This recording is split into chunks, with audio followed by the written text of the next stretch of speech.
মা বৃদ্ধ হয়েছে, কাজ করার শক্তিও হারিয়েছে, ওষুধও লাগে প্রতি মাসে। মা কাঁধের বোঝা হয়ে পড়তেই কি রাস্তায় ফেলে দিয়ে গেল ছেলেরা? এলাকার মানুষের মনে এমনই প্রশ্নের দানা বাঁধে রাস্তার ধারে বসে থাকা বছর 50-এর বৃদ্ধার কথা শুনে। নাতির সাথে করেই বেরিয়েছিলেন বৃদ্ধা। নাতি বলেছিল, তুমি এখানে দাঁড়াও, আমি আসছি, কিন্তু আর ফেরেনি। রাস্তার পাশে অশীতিপর বৃদ্ধা ঠাকুমাকে দাঁড় করিয়ে বেপাত্তা হয়েছিল নাতি।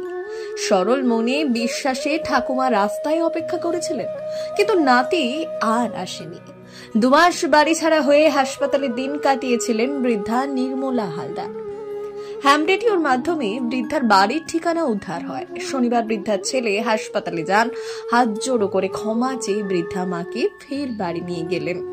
ঘটনাটি বনগাঁর গোপালনগর থানার বনগাঁ চাকদাস সড়কের জোড়া রাস্তার মোড়ে। পুলিশ জানিয়েছে, বছর 85 বয়সের বৃদ্ধা নির্মলা হালদারের বাড়ি নদিয়া জেলার শিমুরালী পালপাড়ায়। 2 ছেলে নাতিপুতি নিয়ে ভরা সংসার। স্বামীর মৃত্যুর পর থেকেই ছোট ছেলে অনন্ত হালদারের সংসারে থাকতেন তিনি। অনন্ত ছেলেকে কোলে পিঠে করে মানুষও করেছেন ঠাকুমা। 2 মাস আগে সেই নাতি ঠাকুমাকে নিয়ে রাস্তায় বেরোয়। চাকদহ সড়কের জোড়া রাস্তার মোড়ে ঠাকুমাকে অপেক্ষা করতে বলে উদাহ হয় ওই গুণধর। দীর্ঘ সময় রাস্তাতেই অপেক্ষা করেছিলেন তিনি। স্থানীয়রা বৃদ্ধাকে উদ্ধার করে, কিন্তু কোনোভাবেই বাড়ির ঠিকানা বলতে পারেননি তিনি। গোপালনগর থানার পুলিশ তাকে উদ্ধার করে এবং বনগাঁ মহকুমা হাসপাতালে ভর্তি করে। সেখানেই গত 2 মাস ধরে তিনি চিকিৎসাধীন ছিলেন। অনেকটাই সুস্থ হয়ে ওঠেন তিনি।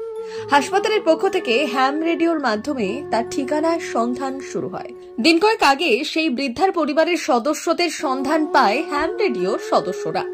শনিবার বৃদ্ধা ছেলে অনন্ত হালদার ও তার স্ত্রী হাসপাতালে যান। সকলের কাছে ঘটনার জন্য ক্ষমাও চেয়েছেন। বৃদ্ধাকে বাড়ি থেকে বার করার ষড়যন্ত্রে ছেলেও যুক্ত, তেমনই মনে করছেন অন্যান্যরা। ছেলেকে দেখে অঝরে কেঁদে ফেললেন ওই বৃদ্ধা মা। বৃদ্ধার সঙ্গে আর এমন কিছু করবেন না পরিবারের লোকজন, সেই প্রতিশ্রুতিও দিয়েছেন তারা।